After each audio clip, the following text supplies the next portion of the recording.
Bonjour à tous, c'est Smart Impact, l'émission de la transformation environnementale et sociétale de notre économie. Et voici le sommaire. Mon invité, c'est Claire Boilet-Forestier, directrice RSE et engagement chez Bouygues Télécom. On verra comment concilier développement numérique et urgence climatique. Dans notre débat, on va aborder ensemble les enjeux de la préservation de l'eau. Le développement économique mondial devrait faire augmenter la demande de 10 à 12% au cours des 20 prochaines années. Et puis dans notre rubrique consacrée aux startups éco-responsables, vous découvrirez Eco-Voyage qui invente des team building de découverte d'autres pays et d'autres cultures, mais sans voyager. Voilà pour les titres, on les développe tout de suite dans Smart Impact.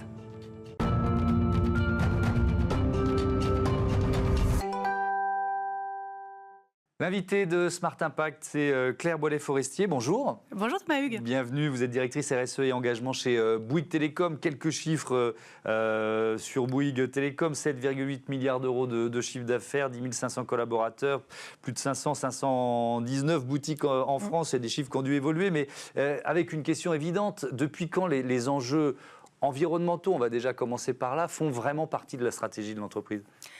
Alors, la RSE, bien sûr, il y a les sujets environnementaux, mais il y a également tous les autres sujets. Mais globalement, on fait office de pionnier en termes de démarche RSE parce que ça a commencé dès le tout début des années 2000. On est un des premiers signataires du Global Compact.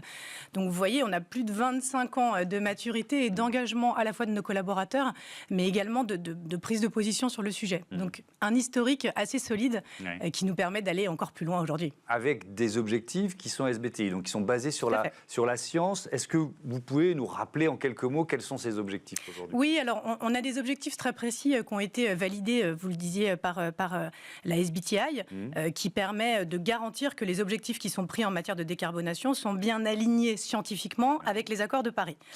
Donc nous, cette stratégie, elle est basée aujourd'hui sur des grands leviers. Je ne vais pas rentrer dans la technicité de la comptabilité carbone, mais on a tout ce qui est émissions directes, donc là où on peut vraiment agir concrètement. Ces engagements, ça va être surtout sur les sujets de performance énergétique, sur la certification ISO 50001 de certaines de nos installations, avec une ambition marquée dès cette année d'aller encore plus loin. On a les sujets quand on parle de performance énergétique, on a évidemment les sujets de limiter les consommations énergétiques chez Bouygues Télécom. Donc là, on a la main pour avancer sur ce sujet. On a des sujets qui sont un peu moins prégnants en termes de comptabilité carbone, qui sont l'engagement des collaborateurs autour du verdissement des flottes de véhicules. Ça pèse pas beaucoup, mais c'est tellement important d'être symétrique dans les engagements que l'on prend. Donc ça, c'est vraiment, on a un côté émission directe. On pourrait y passer des heures. Et puis après, il y a l'autre scope, il y a l'autre scope qui est celui des émissions directes, soit l'amont et l'aval. Soit des parties prenantes, des fournisseurs, soit des clients, évidemment. Exactement. Alors déjà, tout ce qui va être éco-conception est un levier très fort chez nous, à la fois de nos sites, quand on réfléchit à mettre moins de matière, moins de ressources dans nos massifs, par exemple, ou d'utiliser des matériaux plus décarbonés, comme le béton bas carbone, qui est quand même aujourd'hui une preuve de décarbonation, en tout cas de cette partie construction. Mais il y a aussi l'éco-conception de nos produits. Vous savez, chez Bouygues Télécom, on donne à nos clients des box, des routeurs chez eux. C'est très important, avant de leur demander de faire des efforts, que l'on soit capable de leur fournir aussi des produits éco-conçus. Et là, ça veut dire penser dès le départ la conception de la box, de se dire, il y a un sujet qui est de faire durer le plus longtemps, donc on doit anticiper des sujets de démontabilité, donc quels produits on met, quelles ressources on met dans la box. Et puis évidemment, d'amener le client aussi à faire des efforts, donc de lui donner les moyens de se dire... vous pouvez éteindre vos box, vous pouvez les mettre en veille quand vous les utilisez pas. Donc vraiment donner aussi ces conseils pour dire, vous aussi, vous êtes acteur de cette chaîne complète dans laquelle on a tous un rôle. Et puis il y a l'usage que nous, collectivement, on fait des smartphones que vous vendez et des abonnements qui permettent de regarder des vidéos jusqu'à plus soif et qui donc font tourner des data centers, des centres de données. Donc là, comment vous... Un data center d'aujourd'hui, c'est pas tout à fait le même que celui d'il y a 25 ans déjà en termes de consommation. Alors tout à fait. Alors déjà juste sur les data centers, c'est un combat qu'on a pris très tôt aussi chez Bouygues Télécom. On est un des premiers data centers au niveau mondial à avoir été certifié dans les années 2010 sur les sujets d'ISO 50001. Donc vraiment travailler la performance énergétique des data centers. Mais pour revenir à votre question sur le client, en fait, je pense qu'aujourd'hui on a un consommateur français qui a envie d'agir. Donc On sent qu'il y a quand même un besoin encore aujourd'hui de donner des clés, de donner des conseils, de partager les bons trucs en fait au quotidien. Et sur le smartphone, vous mentionniez effectivement baisser la résolution de vidéo sur les smartphones. On n'a pas besoin de regarder une vidéo sur son téléphone qui a la même résolution que sur un grand écran. C'est des petites choses comme ça. On peut basculer. Ce qui est très facile à faire, c'est de basculer en Wi-Fi dès qu'on rentre dans un endroit qui est quand même beaucoup moins émetteur que la 4 ou la 5G.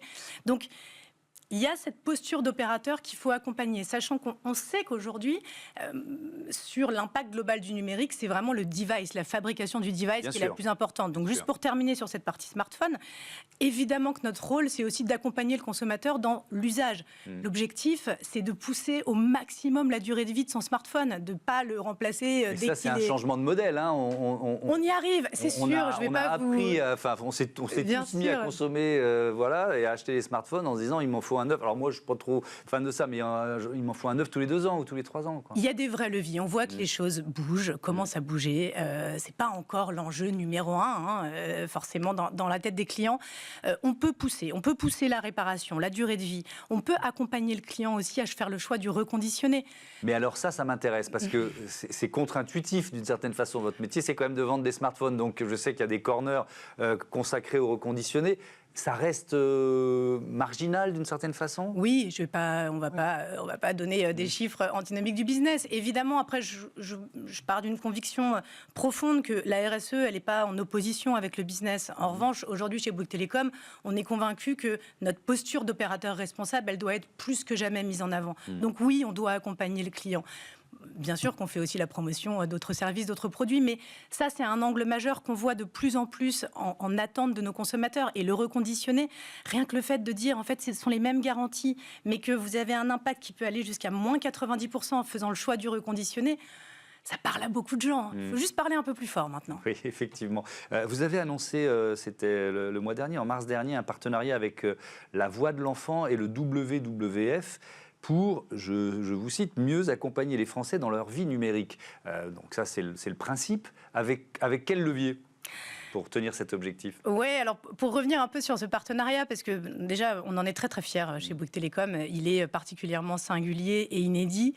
C'était important pour nous, et ça coïncide avec le lancement d'une nouvelle feuille de route RSE chez nous, où en fait on a décidé que, on l'a partagé, la RSE c'est historique chez Bouygues Telecom, mais il fallait, après toutes ces années de construction, de solidité interne, se tourner vers l'extérieur, faire comprendre que Bouygues Telecom était une entreprise responsable et engagée, et surtout qu'on comprend la RSE de façon holistique. On ne fait pas le choix d'un seul combat. C'est vraiment autant l'environnement que le sociétal. Et le choix, en fait, de ces deux partenaires, c'est parce qu'on a envie collectivement d'ouvrir un dialogue avec les Français sur un numérique qui soit plus responsable, mais aussi qui soit positif et inspirant. Et aujourd'hui, on ne veut pas faire le choix uniquement de l'environnement. Donc, WWF France, qui est reconnue mondialement, va apporter cette expertise environnementale et technique. Et la Voix de l'Enfant, qui est une association française qui agit depuis plus de 40 ans au service de la protection des droits de l'enfant, on a décidé d'unir nos forces, non pas de façon bilatérale, mais à 3, en se disant, à nous 3, on a la légitimité, nous, en tant qu'opérateurs responsables, d'aller parler aux Français, d'ouvrir un dialogue en leur fournissant des supports, des contenus à caractère pédagogique qui vont arriver dès cette année, sur comment vivre le numérique. C'est ça l'angle, pour moi, qui est innovant. C'est vivons de façon sereine. Ce numérique qui est là, ne faisons pas... Ah non, mais de toute façon, il est là, mais puisqu'on parle des jeunes, à quel âge ? Voilà, non mais c'est une question de parents ou de grands-parents. Il y a des études qui commencent à sortir sur l'impact des réseaux sociaux, des vidéos TikTok sur le cerveau des enfants. Bien sûr. Enfin, je ne voudrais pas caricaturer sur la fabrique de crétins, mais il y a quand même une question d'attention, de capacité de concentration. Ça développe sans doute d'autres créativités du cerveau, mais il y a un danger. Donc comment vous l'adressez, vous ? Il y a un danger. Je pense que la posture que l'on prend chez Bouygues Telecom, qui est très propre aux valeurs du groupe Bouygues dans l'absolu, et c'est aussi le choix qu'on a fait de ces deux partenaires, c'est qu'on ne veut surtout pas être dans une posture radicale, militante ou de contrôle.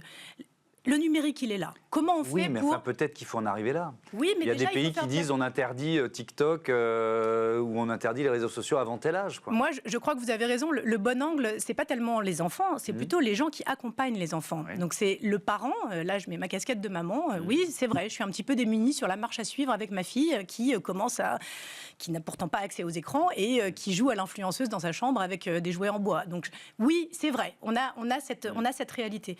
Je crois que comme pour tout dans la vie, indépendamment du contexte pro ou perso, la force et la culture du dialogue, de l'échange, avec sérénité, avec confiance, en disant bien sûr qu'on ne va pas te brider. En revanche, regardons ensemble quels sont les dangers, éveiller les consciences. Et si au passage on peut dire, tu sais que en plus on protège la planète en faisant ça, ça ou ça dans la maison, je crois qu'il y a un levier puissant d'adhésion auprès des familles.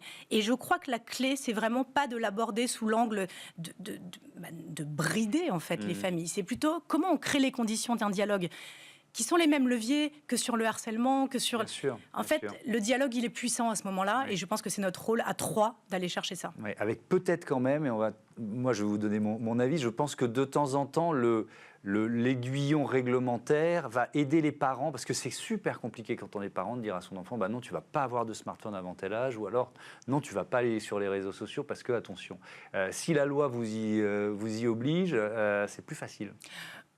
Oui, je crois que c'est un raisonnement d'adulte. On est pas tout à fait d'accord là-dessus. Je pense que c'est un raisonnement d'adulte, parce que je ne pense pas que ma fille de 9 ans, si je lui dis la loi te dira de ne pas aller sur les réseaux sociaux, non, mais elle va l'entendre. Ça peut aider les parents à pousser ces enjeux. Quoi. Mais nous, en revanche, ça peut nous aider à démultiplier l'onde d'impact, à dire collectivement, c'est pas le combat d'un opérateur, c'est le combat collectif qu'on doit mener. Donc, je pense que de l'aborder avec cette posture de dialogue et de donner des clés faciles, concrètes, qui mettent dans une posture positive, ce sera vraiment la clé pour moi.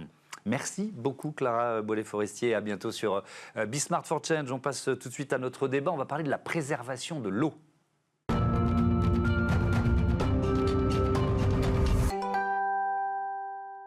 La préservation de l'eau, le thème ô combien important de la réutilisation au cœur de notre débat avec Éric Tardieu. Bonjour. Bonjour. Directeur général de l'Office international de l'eau, et en duplex Geneviève Marais. Bonjour. Vous êtes la présidente, la fondatrice d'Aquatech Innovation. L'Office international de l'eau, en quelques mots, qui existe depuis 1991, je crois. Absolument. L'OIO, comme nous l'appelons, est une association reconnue d'utilité publique, agréée pour la protection de l'environnement, pour la formation des élus. Nous sommes 175 experts à peu près, autour de 4 métiers. La formation professionnelle continue du domaine de l'eau, et nous opérons le plus grand centre européen en matière de formation sur les métiers de l'eau.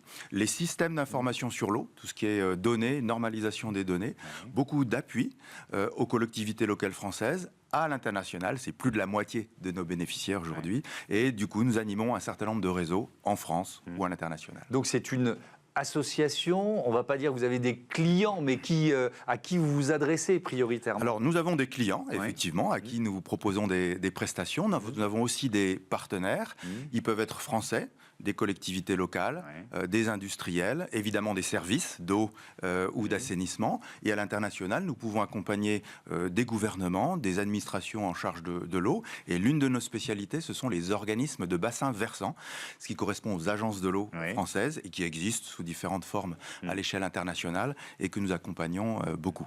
Geneviève Marais, je veux bien que vous nous présentiez en quelques mots Aquatech Innovation et puis les solutions que vous êtes en train de développer.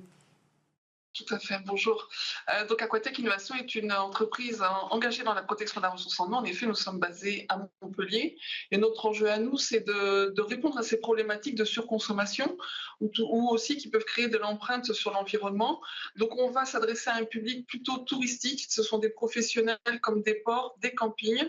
Et on va, sur l'ensemble du cycle de l'eau, leur proposer des solutions qui leur permettent d'économiser. Donc ça va être des solutions digitales comme des compteurs connectés pour comprendre sa consommation. Mais après, vous avez le cycle de l'eau qui a besoin de solutions opérationnelles. Donc collecter des eaux usées pour éviter une pollution sur l'environnement. Les traiter donc pour remplir son obligation d'assainissement. Et après, tout ce qui est le recyclage de l'eau. C'est-à-dire économiser cette eau pour lui donner une nouvelle destination. Par exemple, l'aquapool qui va récupérer les eaux de rinçage de filtres de piscine et qui va ensuite les remettre dans le bassin lui-même.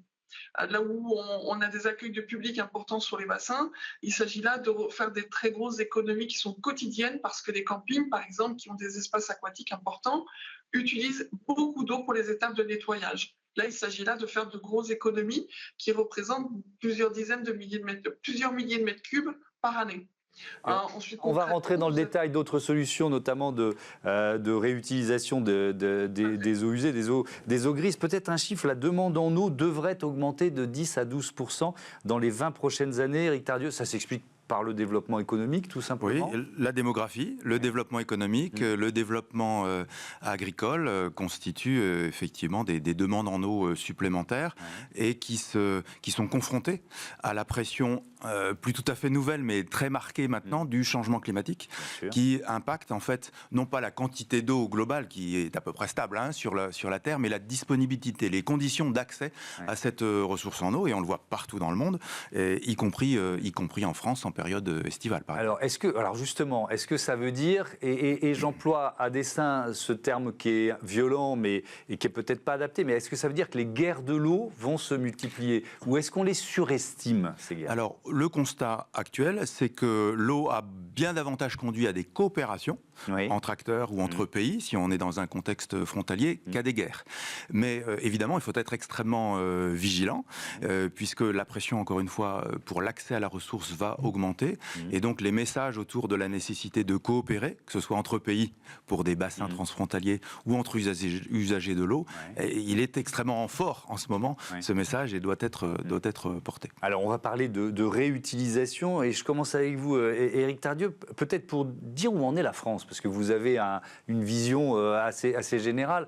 On est quand même en retard par rapport à des pays du Sud de l'Europe, l'Espagne, l'Italie, ou alors même très en retard si on va aller chercher Israël, par exemple.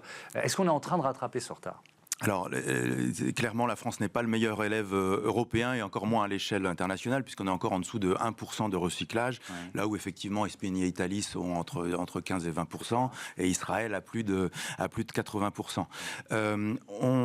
L'intention a été clairement marquée en 2023 à travers le plan national sur l'eau de compenser ce retard avec des déblocages réglementaires qui étaient un frein important en France. Ils ont été levés pour une grande partie, et on peut, dans le domaine agricole, dans le domaine industriel, aujourd'hui beaucoup plus facilement recycler des eaux usées traitées que par le passé, mais on est encore loin du compte, parce qu'il faut reconnaître aussi que la pression jusqu'à présent en France a été beaucoup moins perçue comme importante par rapport à des pays comme l'Espagne et l'Italie. Oui, on était un peu plus, entre guillemets, bénis des dieux, et on commence à prendre conscience des difficultés qui sont déjà là pour certains départements français. Geneviève Marais, vous développez des outils de réutilisation des eaux usées, des eaux grises, de quoi il s'agit ?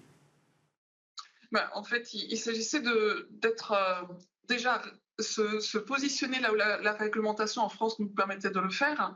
Et la réglementation de 2024 a évolué, en l'occurrence au mois de juillet, pour réutiliser les eaux grises. Donc les eaux grises qu'on appelle les douches et le lavabo, par exemple, pour pouvoir les réinjecter dans les espaces verts ou les chasses d'eau. Et c'est là où nous avons mis en place une nouvelle solution, l'Aquarius, qui permet à des campings, par exemple, sur leur bloc sanitaire, de pouvoir agir et créer un réel impact sur l'économie d'eau, puisqu'on récupère ces eaux des douches et on les remet dans leur chasse d'eau des blocs sanitaires.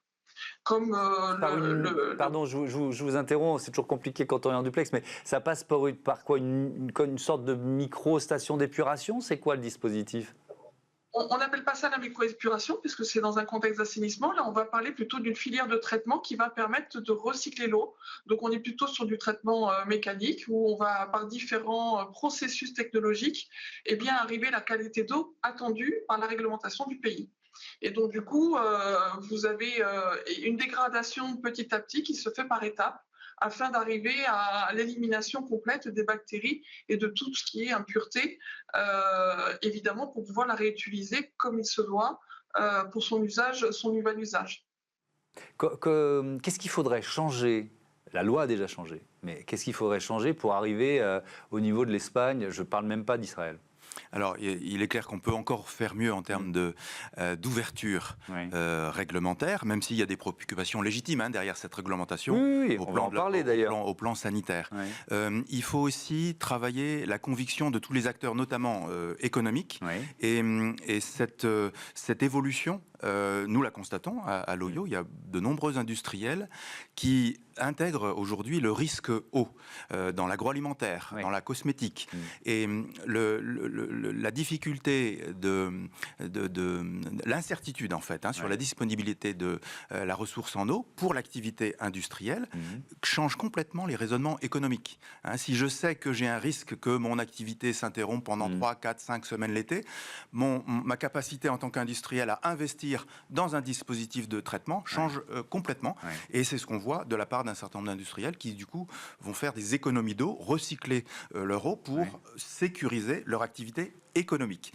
Ils peuvent avoir des préoccupations écologiques et on les encourage tout à fait là-dessus. Bien sûr. Mais il y a des raisonnements économiques qui vraiment sont modifiés par cette difficulté croissante d'accès à la ressource en eau. Qu'est-ce que ça suppose en termes d'investissement ? C'est-à-dire, est-ce que c'est un nouveau réseau qu'il faut créer ? Comment on réintègre ces eaux finalement dans un certain nombre d'usages ? Là, on parlait des chasses d'eau ou de l'arrosage des espaces verts. Alors, il y a plein de configurations possibles selon que vous êtes au sein d'un site industriel qui veut recycler son eau, selon que vous êtes par exemple à l'intérieur d'un immeuble. C'est très peu répandu en France, mais dans un pays comme le Japon, vous avez effectivement 2 circuits d'eau avec l'eau potable et puis les eaux grises recyclées. Ça peut être aussi effectivement à l'échelle d'une zone industrielle, ça peut être à l'échelle d'une commune. Donc il y a plein de configurations en ayant bien en tête que recycler de l'eau retraitée, ça a un coût. Bien sûr. Ça a un coût économique, ça a un coût écologique aussi, parce qu'il faut dépenser de l'énergie et ajouter quelques... Et donc, il y a toujours un raisonnement d'équilibre, en fait, entre les différentes ressources disponibles pour intégrer, et il faut le faire de plus en plus, les eaux recyclées dans le mix ressources en eau global. Geneviève Marais, est-ce que vous êtes encore, et j'allais dire souvent, confronté à des freins qui sont liés à nos mentalités ? Alors oui, il y a une problématique d'usage et de conscience tout à chacun, mais je dirais que ces dernières années, ça a beaucoup évolué. Nous, on est situé à Montpellier, donc de fait, tout près des PO où il y a des fortes pressions hydriques, et maintenant, il se pose une véritable question dans le cas où l'eau n'est plus là. Donc, je dirais que l'évolution, elle va dans le bon sens. Je crois que tout le monde est prêt, en tout au moins, de se poser la question, et puis rien que de faire attention quand on ouvre son robinet. Et puis, je crois que l'État, aujourd'hui, sensibilise beaucoup, et ils agissent aussi pour aider ces professionnels à s'équiper. Donc, moi, dans l'industrie du tourisme, en l'occurrence, qui sont mes clients, eh bien, aujourd'hui, ils sont accompagnés pour pouvoir accéder à l'achat de telles solutions, et du coup, ainsi, pouvoir agir concrètement et aussi d'informer le touriste parce que c'est lui l'utilisateur final qui doit prendre conscience de son usage. Merci beaucoup, merci à tous les deux et à bientôt sur Be Smart for Change. On passe tout de suite à notre rubrique Smart Ideas, c'est l'heure des startups.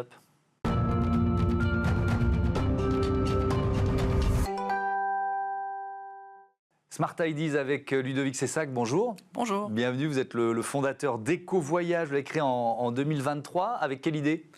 L'idée de départ, tout simplement, en fait, c'était de faire la promotion de la diversité culturelle en France et de découvrir qu'en fait, on pouvait également voyager. C'était arrivé pendant la pandémie et qu'en fait, on pouvait également voyager localement, tout simplement, en allant à la rencontre des personnes qui sont originaires de différentes cultures, qui habitent en France et qui peuvent également partager leur culture et nous faire voyager. Bon, alors ça, c'est le point de départ, l'idée de départ. Ensuite, comment vous allez transformer ça en business ? C'est quoi ? On parle de team building, par exemple, au sein des entreprises ? C'est ça. Donc, le but, c'est de promouvoir en fait les bénéfices de la diversité culturelle au sein des entreprises et également au sein de la société dans laquelle on vit.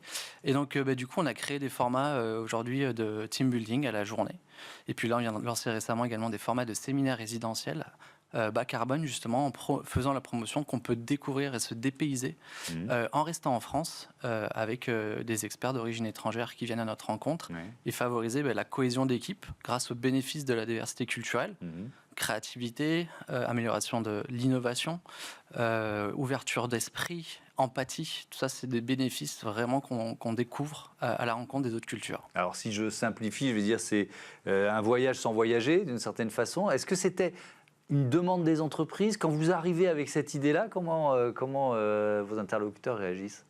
Déjà un peu surpris. Original, c'est pas quelque chose qui existe déjà, donc il y a une originalité par rapport à ça.